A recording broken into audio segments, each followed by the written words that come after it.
Welcome to the Supernatural Souls podcast. I'm Jenna, your host. I'm also a former global vice president for Whole Foods Market, a former atheist, and the founder of Star Family Wisdom, a modern day mystery school for your spiritual and cosmic evolution. You're probably wondering how a former atheist ended up here, so we'll get into that soon. To make a long story short, I had some help from a very specific group of supernatural souls. And on this podcast, we explore the lives, teachings, and energies of these supernatural souls. In this group, we include Jesus Christ and Mother Mary, who you might be familiar with from the Christian religion, and also Shirdi Sai Baba and Sri Kaleshwar, two Indian saints of the Hindu tradition who helped to reveal the real life, teachings, and spiritual practices of Jesus and his disciples. Here we discover the intersection of Hindu spirituality with Christianity and learn about the lost history and lost spiritual practices that have finally been revealed. The story of this unlikely cast of characters teaming up to deliver the world's most advanced spiritual practices and spiritual technologies will be our focus. Because the supernatural is actually super common. It's just been misunderstood in many ways.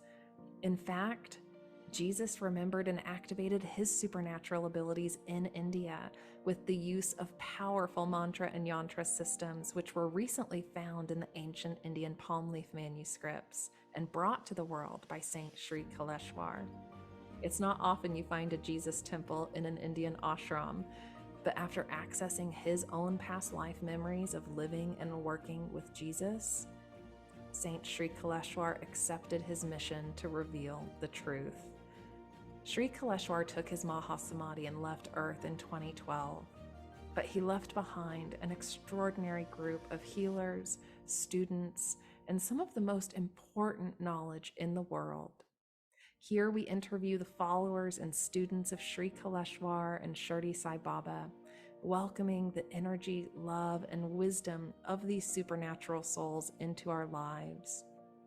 Together, we'll discuss the teachings and practices that have been employed by many ancient and modern masters to gain the high divine, supernatural abilities that were once considered magic.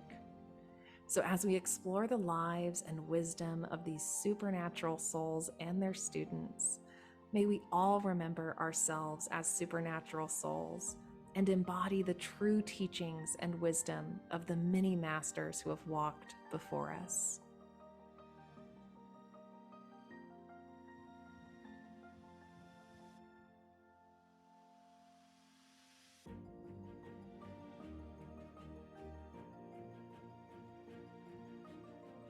Hello and welcome back to the Supernatural Souls podcast. I'm Jenna. It's so good to be with you here today. And today we are doing a solo episode before our next guest.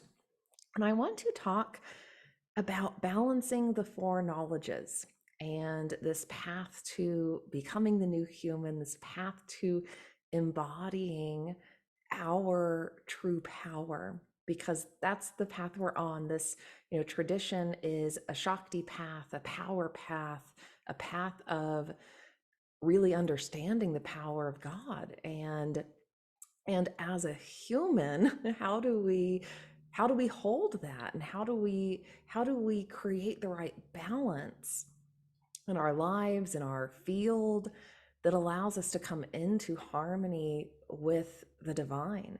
So I've been having some really profound and interesting experiences on this path, and getting to a point where I'm now more acutely understanding how the layers of consciousness that need to be activated can be activated to acquire the power that our soul is able to acquire in a given lifetime. And when we're on this path of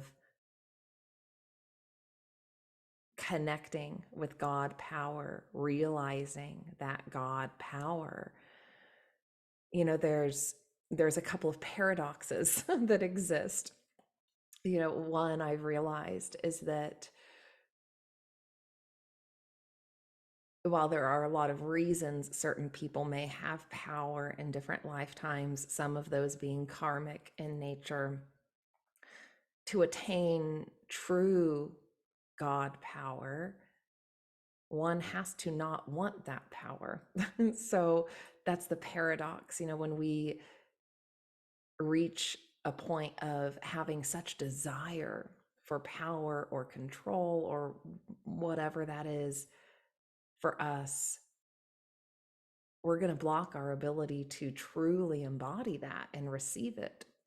So that's the practice of non-attachment right there, this practice of non-desire. When I first started this journey and when I started Star Family Wisdom, I had this major download happen. The first course I wrote was Masters of Manifestation. It just flowed out of me. And then the second thing that I developed and offered was a course, an ebook on the spiritual laws of the universe. So, I had gone from being very closed off to my soul's higher wisdom and the higher wisdom of the universe to just very quickly, within a year or two, having these massive downloads and of course, being guided to various research and connecting the dots. But as I started this concept of Star Family Wisdom, boom, the spiritual laws of the universe book, just came out of me. And this is from a former, quote unquote atheist. And one of those laws is non-desire, non-attachment. We can have divine desires. Ideally, we're aligning with those divine desires, right? We're aligning with those higher desires that are not based in our attachments, right? So most of the time our desires, our kama, desire energy, comes from attachments that we have formed to the world of the physical or to people. And so truly practicing non-attachment and identifying what those attachments are and releasing them, and also in that process releasing our desires, is so critical. And so as we're growing our power, acquiring more power, we have to be careful to walk that balance of non-attachment, non-desire related to power. And we have to constantly question and ask ourselves, if we are seeking, higher levels of God power, why are we seeking that? Is it to be of service? Is it so that we would just attain full realization and have that experience in this lifetime? What is it? Like, what's your driving force?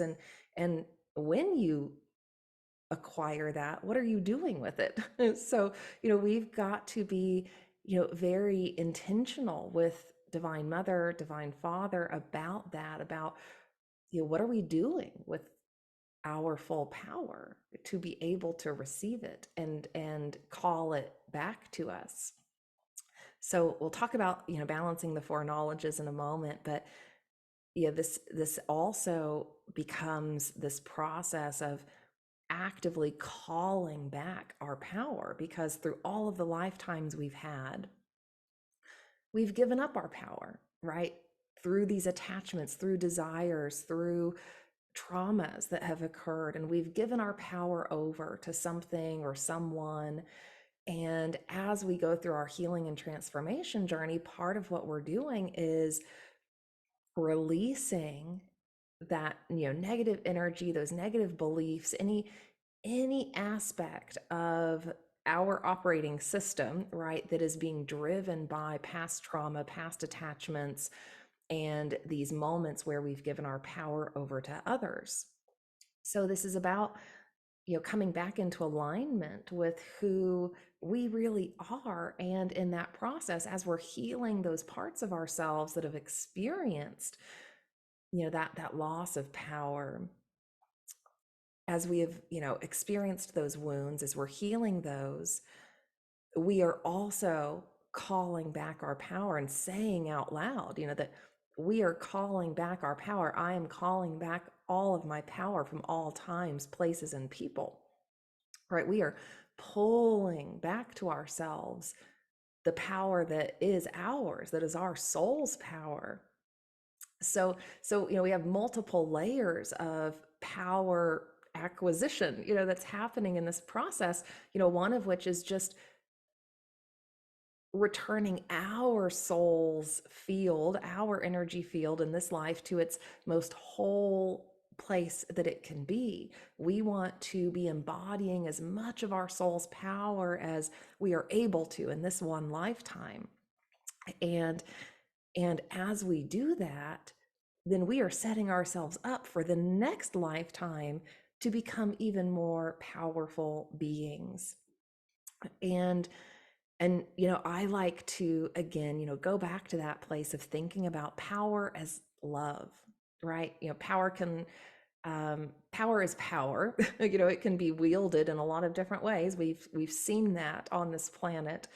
But I like to think of power as love, and that helps me, keep that connection around only wielding power for love. As I become a more powerful being, how am I constantly utilizing that to dissolve negative energy? How am I constantly utilizing that to boost others? How am I constantly utilizing that to share more love, be more love, give more love? And so that leads us to the four, knowledges, and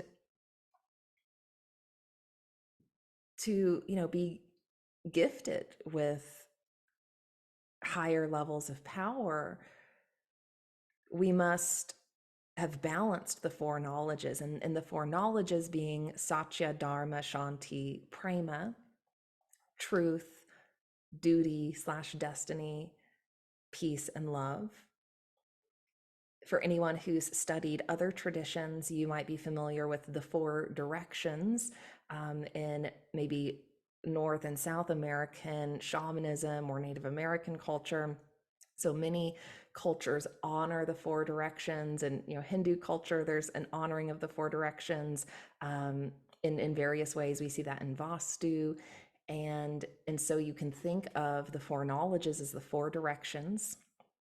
And these are the four inputs, the four energetic inputs to kind of creating a field of harmony. And we even see this in the diamond yantra. For anyone who has gone farther in the lineage and is studying the various yantras, the diamond yantra depicts the energetic inputs that are keeping the universe whole and harmonized. And so we can think of the diamond yantra as the universe and also us, right? Because we are the universe. And so our energy field ideally is representing that harmony of the universe. And we can work on that harmony in all different ways. We can work on it by utilizing the yantras and sacred geometry in our meditations and drawing it. We can do the mantras, right, to start to activate these energy channels. And there are the new kala mantras that you can utilize to help activate these energy channels, these four direction channels. And then also in our lives, right, we are working to demonstrate a balance of those four directions. Like, that's what God wants to see from us. God wants to see that we have been living in truth, honoring our own truth, honoring universal truth, showing up for truth, and that's hard sometimes when we're living in a world that's gotten so distorted and out of harmony. So that's our challenge. That's like our big spiritual challenge, is showing up in truth all the time, being truthful with our words at all times, right? And then, we all have a destiny, a duty that we are here to accomplish. We are all here to be in service to the creation in some way. Like, we're a unique part of the whole, and our unique part of the whole we've got to figure out, right? Like we've got to figure out, what is my gift that I'm, here to offer the world? What are my duties, to support others in this lifetime?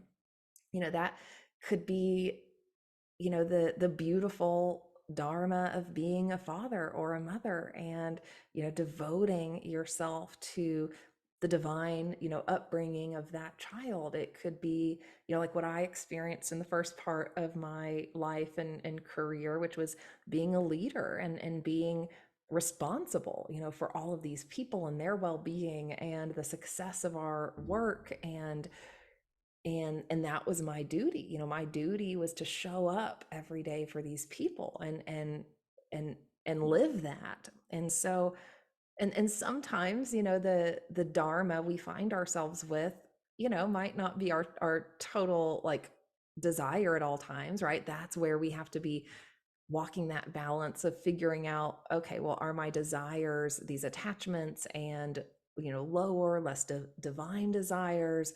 How can I rise above that to fulfill my dharma, to show up, for my duty and for the work, the people I'm here to support in this lifetime?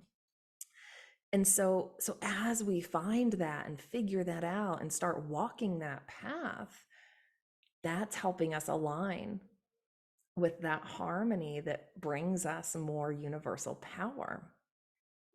And then, of course, peace and love are kind of the obvious ones. But also, given the level of programming, we come into in this world, it's hard. It's hard to always be peaceful and loving, when we are faced with conflict and distortion and pain and trauma. And so, as spiritual initiates on this path, we are being tested hard in our ability to maintain peace and our ability to meet another in a way that's not in conflict, to meet another in a way that is from an observer point of view, right? We are always, working to come back to that place of neutrality.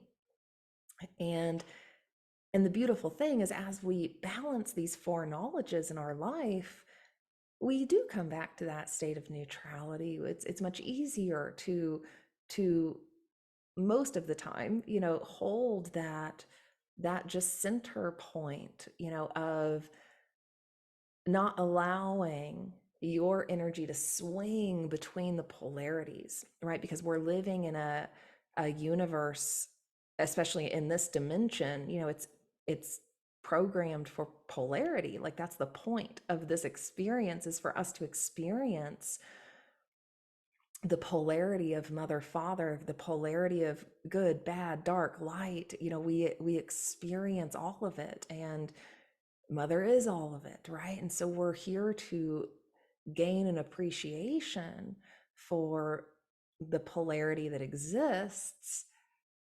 And then through this work of balancing the four knowledges and doing all the other healing work, we then come back to this place of being able to balance those polarities, right? And not allow ourselves to go to extremes. And ultimately, this is what Jesus was teaching, right? About finding the kingdom of heaven within. We find the kingdom of heaven when those polarities are balanced. We find the ability to operate outside of the elements when those polarities are balanced and the four knowledges are balanced. So we are constantly being given these opportunities and these tests to practice those spiritual laws of non-desire, non-attachment, to transcend those lower earthly desires, and to show up for life, to show up for those four knowledges, to demonstrate those four knowledges in our life every day. This path, it has become clear to me, is not just about sitting in meditation. And while there's a lot of paths to self-realization and enlightenment, and one of them can be just sitting in meditation and renouncing the rest of life, the higher path is showing up in life, like doing life, and doing it in such a way where we've created this balance, and we've been able to, step out of that pendulum swinging, between the two polarities. And we even see that like in politics, right? This idea of the two parties, and there being these two extremes, in the United States here.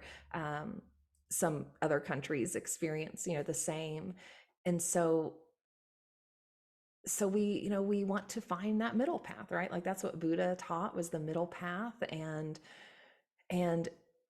Jesus taught that too, and the way he was able to articulate it about, balancing the mother and father energy within us, that ultimately activates our kundalini energy when we've done that. And so we bring the two polarities together, we balance them. That then opens our channels, our, more divine channels. And then, we continue doing the work to balance those four knowledges. And as we do that, we become closer and closer and closer to attaining, the highest levels of power that we're able to in this life. So I wanted to share that today, because as I've been on this journey and exploring my healing, my karma, my transformation, these are thoughts that are coming to me, and just, things that I'm processing, and I want to share with you. And as I have, some of my own kind of realizations that are occurring about, aspects of process and, wisdom integration that might be helpful for others, I'll share that. That's my intention with this work, is to share what I can from personal experience to support others. I've always taken my Dharma seriously, and there's been an aspect of my Dharma that has really pushed me, to my limits on, my comfort zones. I've really been pushed out of my comfort zones in major ways with my Dharma. And I guess what I can say, is that when we practice fearlessness, when we practice showing up with an open heart, with that fearlessness in service to others, we're going to experience beautiful outcomes. And then we can keep working on the rest. so it's taken me a long time to, have these sorts of realizations, and to be in a place where I would, even share this with others. And there were so many years I was just showing up fearlessly in service without having this, greater perception, and all of these tools, at my disposal. So if you're just beginning, if you're like, oh, how do I get there, just keep showing up fearlessly for life, keep showing up fearlessly for love.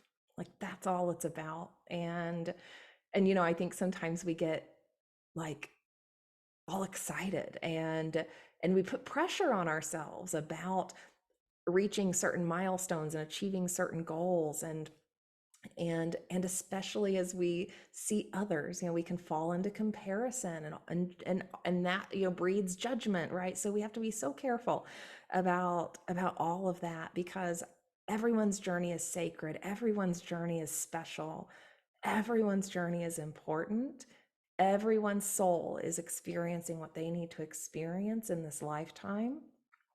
And as long as we are showing up fearlessly for love, and moving through what we need to move through to bring more love into the world, we're doing it right. Like that's it. Like there's no pressure for anything else to happen. Like you're doing it right if that's what you're doing. So with that, we'll wrap up today. This was just kind of a short chat to reflect on this, and we'll be back with our next episode very soon. We've got some great guests coming up that I think will be beautiful conversations. These are beautiful powerful souls for you to connect with. And I know that Sri Kaleshwar and Shirdi Sai Baba and our divine team will be working through them. And I'm just so excited to be sharing these conversations with you. So I'll see you next time. Bye for now. Leave a comment so we can get to know each other. And if you have a story, if you are a person who's been on this path and want to share, please reach out. You can email us at support@starfamilywisdom.com. I welcome your input, your suggestions, your feedback, and anyone who is excited to share about their experiences and their wisdom. This is a team effort. So reach out if you'd like to connect and share. Bye for now.